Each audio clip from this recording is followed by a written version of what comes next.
Hello and welcome to the Functionally Enlightened Podcast with Dr. Sharon Surita. We interview well-respected medical and functional practitioners, as well as patients who have overcome disabling chronic conditions, such as dysautonomia, and reclaimed their health. These enlightened guests provide helpful tips on managing chronic pain and illnesses, using a combination of traditional and whole-body healing modalities. If you're interested in natural healing and quality of life improvement, you're in the right place. Thank you for listening to today's episode.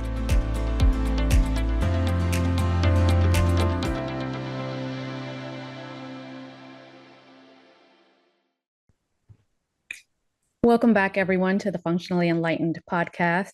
Our next guest brings a deeply personal and integrative perspective to healing from chronic illness.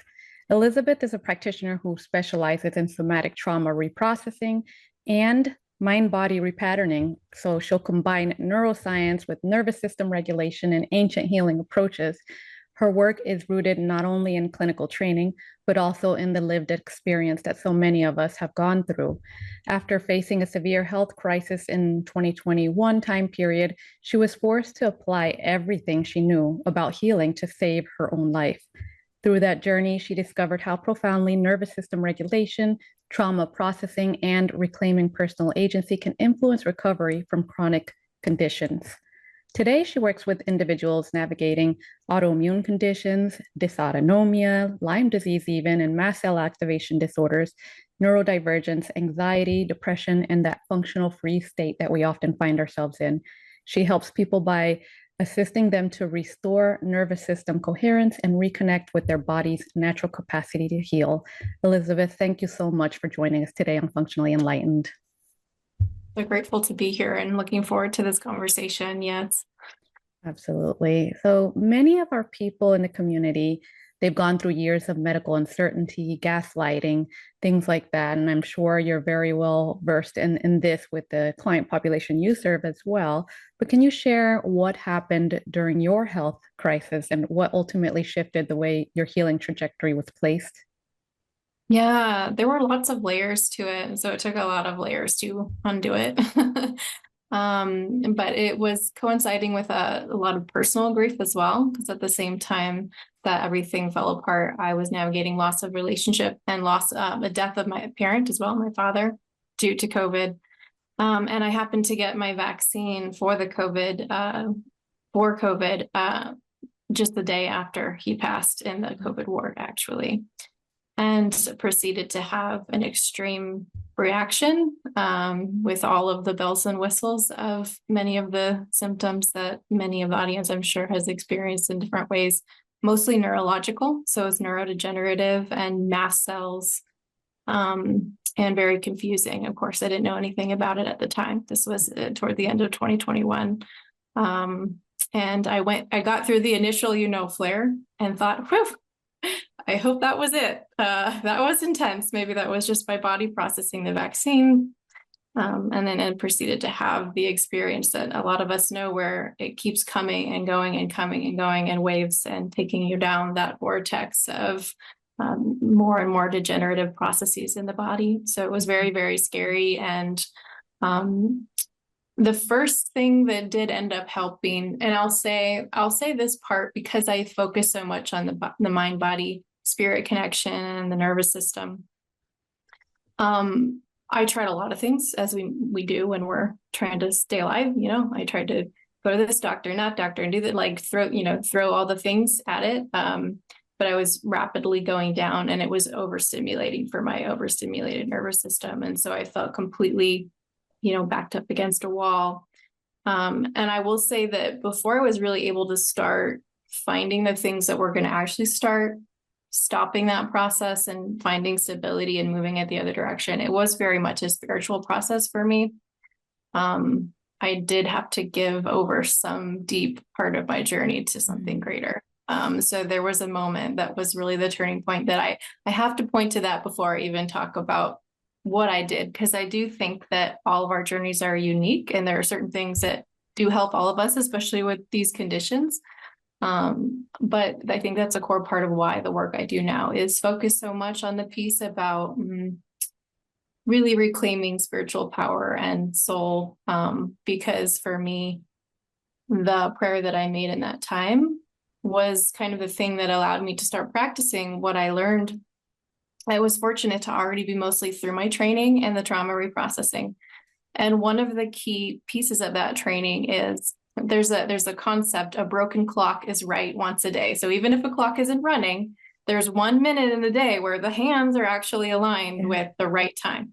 So even when our system is so broken that 99% of the time everything is incorrect, if we know how to look out for that 1% of the time and give our neural pathways that reinforcement in that moment, we begin to use the little power we have, the power of our attention, to start to retrain a process in a direction, even if it's just one breadcrumb. So I used that, and that sort of opened the window for me then to have agency, even in time in my body and nervous system.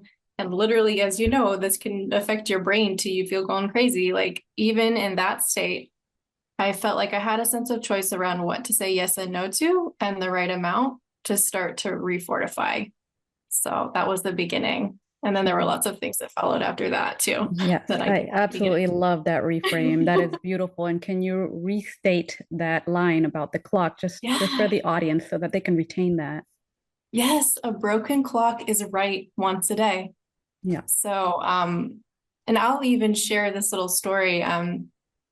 When I was that sick, there was only one time of the day in which I would find a little bit of reprieve, and that would be when I was in the bathtub.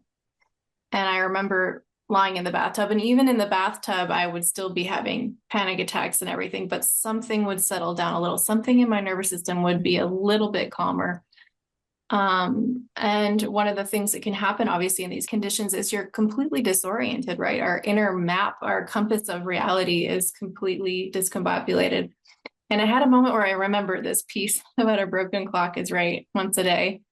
And I just got so present. I felt my body against the bathtub wall. And I noticed that there was just a little bit of sense of reality and orientation in something physical is holding my body in this moment. Yes. Everything else I can let go. Something physical is holding my body in this moment. I remembered that piece about a broken clock is right once a day. And I just I don't know how else to say it. I bowed to the altar of that moment. I was like, bathtub wall. Thank you. Yeah. And that realization seems to go ahead. Oh, I was just going to say my nervous system just had that moment of let down. It only lasted for a few seconds, but I knew when there's a little opening, we just have to keep feeding it and it gets bigger. Yes. Yeah. Yep. That was exactly what I was going to lean into. So going back to that, I guess, state of stress, the hypervigilance that can encompass all facets of our lives when we're in chronic illness. So many people that are in the implant illness community or anyone in general having these dysautonomia-like symptoms, right?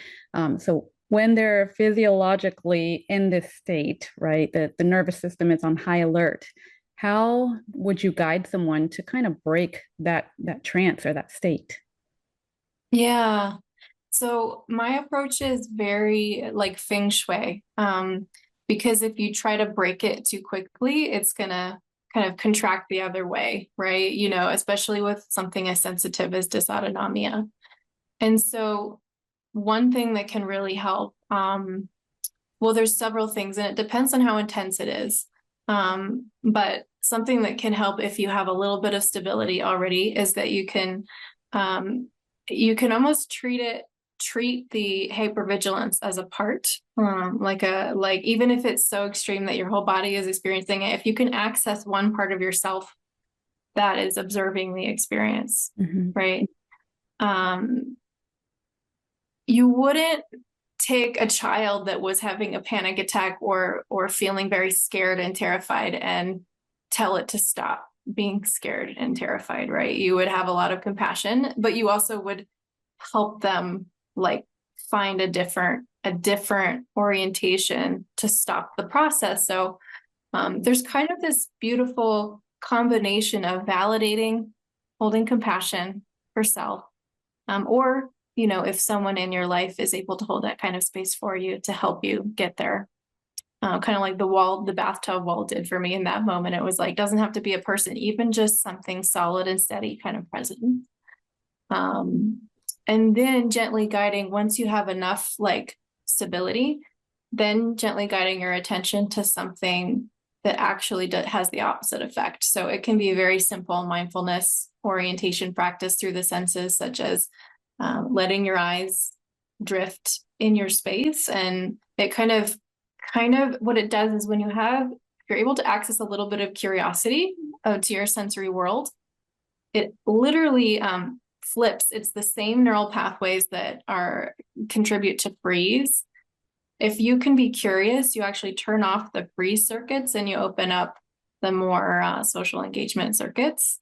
Even if it's something as simple as looking into your space and noticing what color or shape or texture right here is actually stabilizing and grounding me right now, or soothing me, or even just neutral. If like a pleasurable sensory experience is impossible, even just something neutral. Like to me, the bathtub wall wasn't beautiful.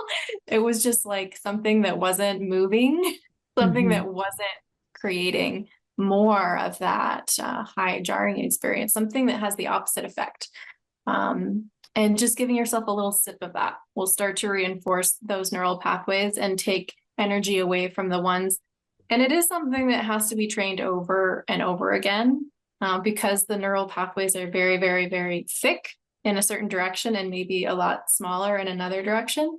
But the more you start to do that, the easier and easier it gets. And you'll notice the cycles get shorter and shorter. And you'll notice that moment where your nervous system has that little exhale or let down start to come a little bit quicker. Yes, absolutely. And we can equate that to the cortisol response. In the labs, we always measure this, but of course, it's a snapshot in time. So what I like to do is have people journal their daily experiences, especially when they're integrating some of this type of somatic work.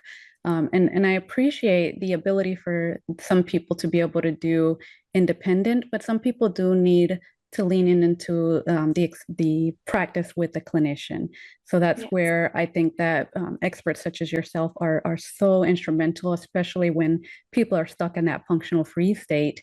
And it's so difficult to kind of think outside of the box and even remember back a time if you had healthier moments. It's difficult to visualize that at some point. So another question to you is, how do you help people be able to navigate away from that consistent, again, the hypervigilance? If they notice a sensitivity pop up, they start immediately tracking and journaling in a more of a negative light rather than the experience that we're looking for.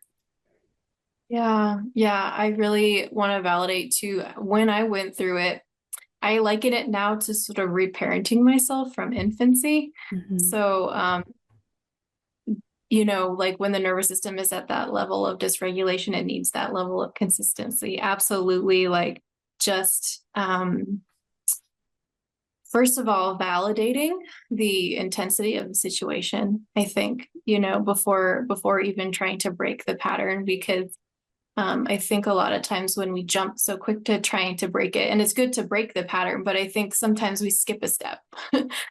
We think we should be, more capable than we are around something that was actually a process that, and I say infancy because developmentally, like these are nervous system states where it reflects nervous system states of where we were at a time period in our life where we literally did need someone and something else to give us that signal. Like we weren't supposed to come up with it on our own. We're supposed to completely relax into something or someone or more stable than ourselves. And so I think for me, a huge part of it in those moments, because I had moments like that too, even though I saw myself doing it and knew intellectually that it wasn't helpful. I think especially when you've dealt with gaslighting, whether it's medical or relational, which in my case was both, of course, my injury like paralleled some relational traumas as well. It's important to not skip over the step where we somehow gaslight ourselves for being anxious or upset about the negative. So I think one of the things that I've learned in working with the nervous system is that, everything swings, it oscillates, right? So you can give yourself permission to have like a dump. You know? Like you can journal like, you know, this sucks and like blah, blah, blah, blah, blah. And maybe if it's starting to go in circles, like you're trying to find the solution, there's a way you can sort of step back and be like, okay, there's obviously a part of me that's very scared right now, a part of me that is feeling very upset. Could I journal that part instead? Take this a little bit deeper. If you're going to go on the negative track, like take it a little deeper and give yourself permission to feel that, because that's actually probably a emotional trauma trying to complete itself. Just recognizing that I need to fix it right now mentality is itself almost like a coping strategy for a part of you that's just very upset and very scared. And it's okay to be upset and scared. So maybe you could go straight into just letting yourself be upset and scared. Then you can start reparenting that emotional process. And then the soothing that comes from that will automatically start swinging you back into the positive. And I've seen this every time. So that's what's so cool is I actually don't feel afraid of the negative. I don't feel afraid of going in there, because sometimes it's almost like the nervous system has these waves of activation and deactivation. And if it's activating, it's trying to reach like some kind of satisfaction, like a satisfactory answer to a problem before it can relax. But if you kind of just give it permission to be like, okay, well, maybe the problem isn't, if you're going to keep trying to just find the answer to my illness and it's not coming right away, you're going to stay stuck, like almost like right in that part of the cycle, like circling. But if you just let yourself be with the fact that you really wish you had an answer because it's really hard and so scary, feel that emotion, your nervous system will complete that cycle.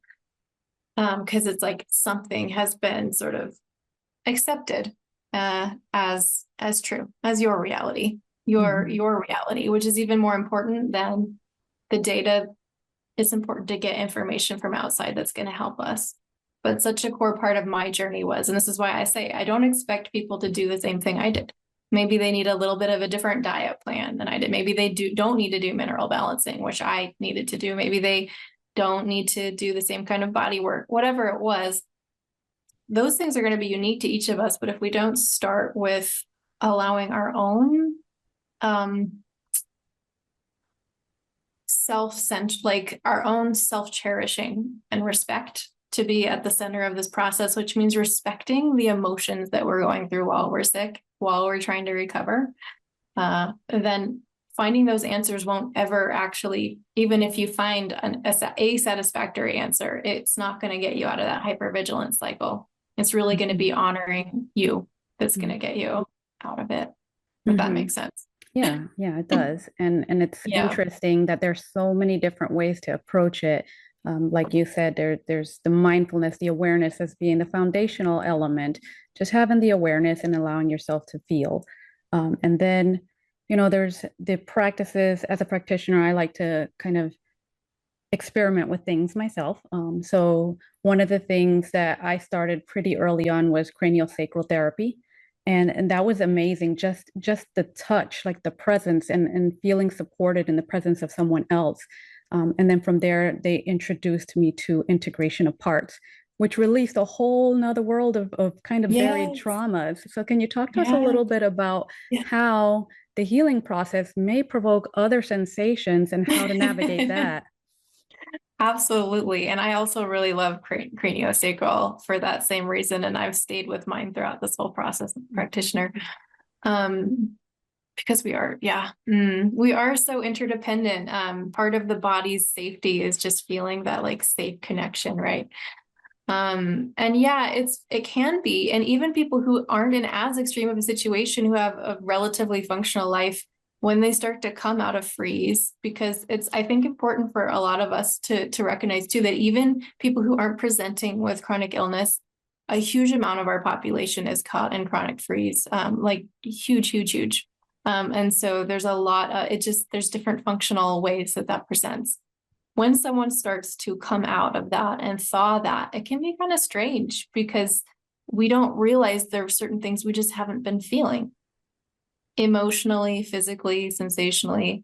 I know when I started coming out of freeze, I started feeling like stuff in my stomach. I didn't realize I'd never even felt like what was going on in my tummy for like most of my life. And then it was like, why am I queasy all the time, But I realized it was actually part of the coming awake. So sometimes I use the metaphor of, if you've ever lived in a cold climate and your hands get numb when you're out, walking and you come inside, and even just the air, but even just putting your hands under lukewarm water, it can sting and burn and hurt, even though it's what your hands need to wake back up again.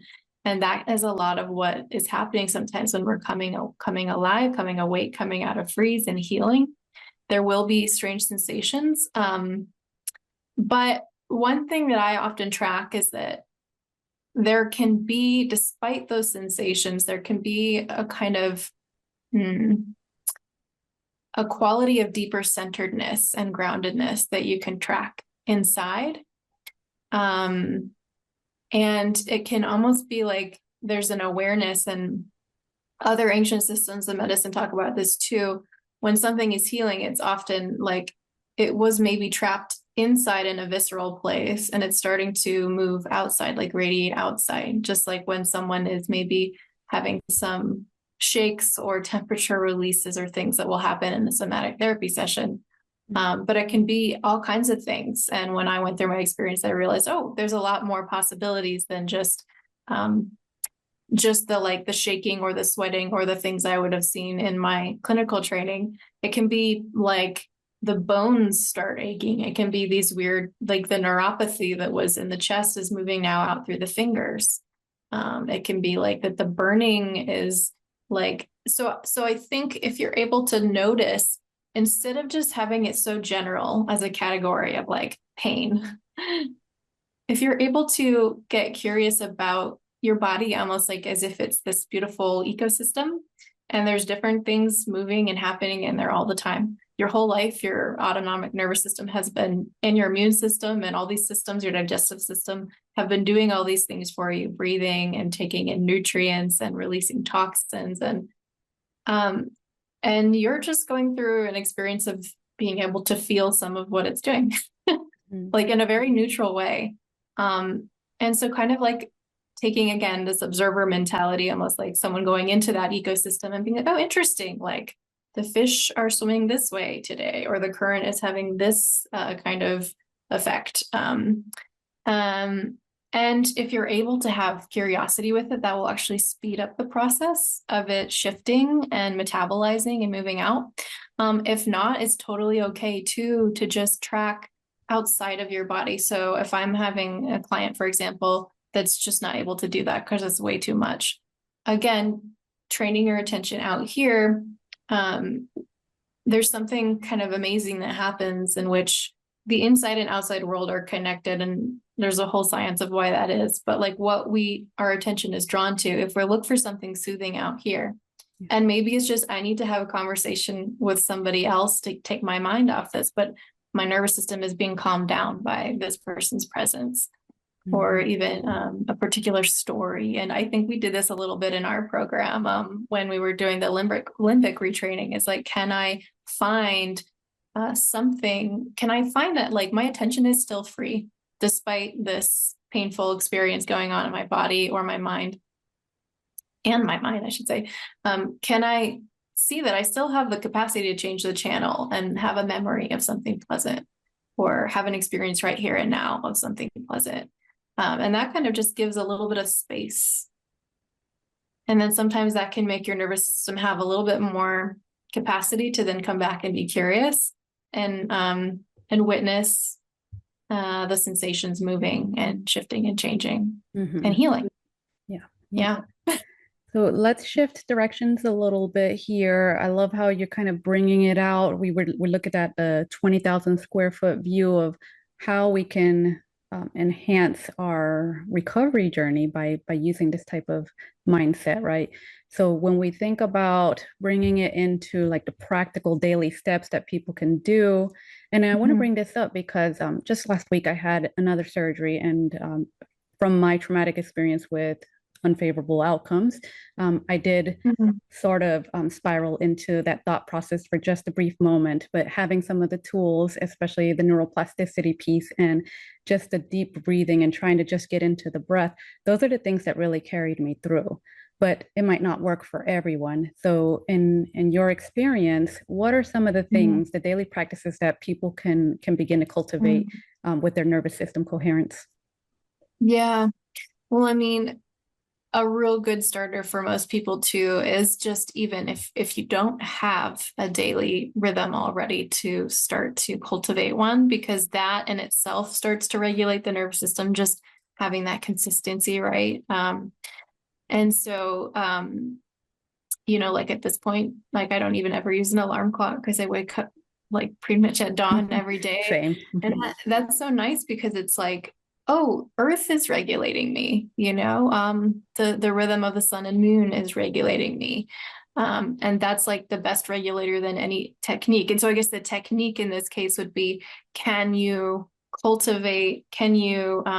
start to track the things in your life that are distracting you from the circadian rhythm, and start to train yourself to actually be entrained to those circadian rhythms. And that will start to at least create a container then where you can do more deeper practices, such as the breath work, or such as this, like what I call somatic alchemy. And I do think it can be tricky without a practitioner if you haven't like got a good grip of like how to sense your nervous system, like how much is the right dose of a practice and when to let it go.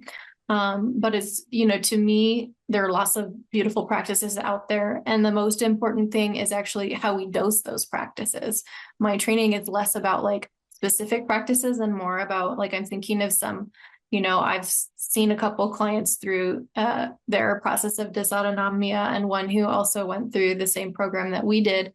And with her, it was like, she was already getting guidance from different nutritionists and other people about what to do. But what I helped her do was to source from her own nervous system what was the right dose, timing, and pacing to try those things. Because, this concept of like the difference between a medicine and a poisonous dose is quite a valid thing, even with doing nervous system practices. And so more important than having a big catharsis is just having stability. And before we can release, we have to have a stable nervous system. So whatever is going to make you just feel a sense of stability and familiarity for you. For me, like having the daily rhythm was a core part of that process. And there's a lot more I can say about that, but I think to me, that's the most important concept to start, and know that your body knows what it's doing. And so when given the right conditions of safety and stability, it will start to tell you what it wants and needs. And then you can continue to shape your practices around that. I'll say for me, one of the core practices, because the bathtub was a time where I had relief, was to use my daily bath as a time, because it was the time that my body was in a little bit less pain. It was a good time for me to do my limbic practices. It was a good time for me to go into meditation and to start to do a little bit of what I help clients do in our work, to kind of enter a semi-hypnotic state, and almost like going into a dream state, like begin to rewire through imagery. And one cool thing is that working with the image channel, working through imagery in the mind, can be a lot gentler than working with sensation. So people that have a lot of freeze and chronic illness can actually accomplish a lot by almost like playing with your dream state a little bit. It gives you the knowledge that you actually can control something, right? So to go into a memory and see, what would it be like if it was different? How would I like it to be? How would I like the room to be, or the space to look like, or how would I like this to go? That starts to give you that agency in a very gentle way that you can then start applying in more intensive ways later on. Yeah. Love it. Love it. And that shift right there, like how would you prefer things to be, but without that negative sensation, like I want it to change. I want it to change. And that's one of the things that I know we talk about with pre-talks. Pre-talks, it can be a slew of things, definitely the environmental triggers, We always look at that, whether we know what the exposures are, we know what the lifestyle, the diet, we know what products people are using. Those things we can pinpoint. We can test for it. We can see where there's toxic burden or toxicant, because we're thinking of external stressors. But the emotional piece is so difficult to pinpoint, especially, there's the other concept about ACEs, the adverse childhood events, that really play an integral part on how we perceive life today. And so before we let off for today, I do want to get your take on how to address when we have those other buried traumas that might be kind of stalling where we can get to, or how we can start shifting our mindset. Yes, absolutely. And actually, the practice I just started to describe is a really good doorway into that. And so when there's enough stability, this is where you can really start to do some amazing reparenting. I can say for me, after a certain point, my limbic rounds turned into basically deep reparenting of trauma wounds, of those kinds of things. And so something you can do is, kind of like the example of like, you're trying to find a solution, but if you back up, it's like, okay, a part of me is just really scared and feeling out of control. If you can be in touch with that, I would, a lot of times, like in a session, once there was enough stability, I would ask a question like,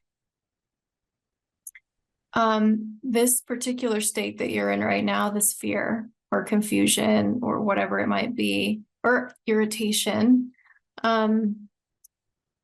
what does it remind you of? What's the first, memory that comes to your mind? And I'll say that, whatever comes up to go with it, right? So it's not something we do with our analytical mind. It's something that will surface. And I just trust like whatever it is that day, that's what it is. And even if it's something that doesn't make sense, because we're dealing with the subconscious here, it's a very interesting thing to work with. And I'll share, I'm trying to think of an example. I mean, one example I can share is that I had massive, and this makes sense with liver, because as we know from like Chinese medicine, for example, liver is where we store anger and rage. And so back up, the liver being backed up often means there's also some stored of that emotion going on. And I didn't realize how much anger I had towards my father until I started feeling the sensations there. And so I had several sessions with myself in which I was in touch with the young part of myself who was overwhelmed as a child. And instead of sort of feeling scared and hiding, which I think happened, that's like a common freeze response, is to feel like we have to hide. I just let her within my inner world, and also in the privacy of my own house when I was alone, like it's safe to express. I let her get very, very, very angry, and I let her move that through the body. Like the physiology needs to feel the emotion that got suppressed. Like it needs to like let the jaw get like kind of and like let the fists get tight. Let the temperature rise. And if you can, feel the pleasure in something that you never got to say or express when you were younger, that now as an adult, your body has the power to actually express in a way that it wasn't safe to at that age, whatever it might be. And so even though it might not be comfortable to like let yourself feel that and move it out, the body is going to find so much relief. And it could also be crying. I had like huge waves of sobbing. But what you'll notice is stay with your body. Notice after it rises and falls, and notice the calm afterwards. Notice if your sensations change, because I had massive amounts of my chronic pain that literally after one of those releases, it was like gone, or it was shifted to a different way, and then it needed to be worked on at a different angle, but didn't go back to the way it was before. Agreed. I noticed this in my sleep.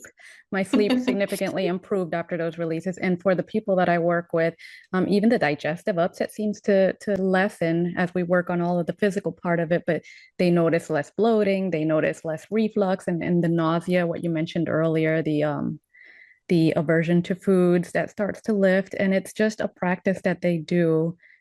And they might think it's silly in the beginning, but they make it a consistent part of their journey. And they can see, even with practices like EFT tapping, if they need an additional like point, like physical context, or the binaural beats with the different senses that we can incorporate into these releases. So I do appreciate everything that you've been sharing with us. Thank you so much again for joining us, for sharing your professional and your personal healing journey. It's always so helpful to see how other people have navigated their journeys and how they have restructured how they practice now to include that more like humanistic point of healing. So we do thank you so much again. Yeah, it's been a pleasure. I just want to say, like, coming alive is not a small thing. And it might seem silly, like you said, but honestly, I wouldn't trade being alive for being in freeze for the world now. There's so much benefits that come on the other side beyond just recovering from illness. You get to be the person that you like are in ways that you never were for your whole life. It's quite amazing. Yes. Can you share with our audience where they can learn more of your work or where they can reach out to you? Yeah, the best place is probably starting on my website, which is www.bodyandsoulsanctuary.com. I'm currently been shifted out of just doing one-to-ones to running a membership program called Body and Soul Sanctuary. We go on a journey through 12 stages of development from infancy in the soil, but it's like the regenerative cycle of a plant. So from the soil all the way up through blooming and composting and back again, only as it's mapped with the nervous system and development. And we go and heal all of those layers together on a journey with other women. And it's quite powerful. Amazing. So we will definitely have that in our show notes. I encourage you all, especially when you know that there is probably something stalling your healing journey and you've done all the things with your diet, your lifestyle, improving sleep hygiene. This might be an avenue for you. So we will have that in the show notes for you so you can reach out and learn more from the website. Again, bodyandsoulsanctuary.com. And to everyone listening, again, thank you for being a part of the Functionally Enlightened community. If this episode resonated with you, please share it with someone who you know might benefit, and be sure to subscribe so you don't miss our future conversations. Until next time, stay curious about your body and keep supporting those foundations of healing. Take care.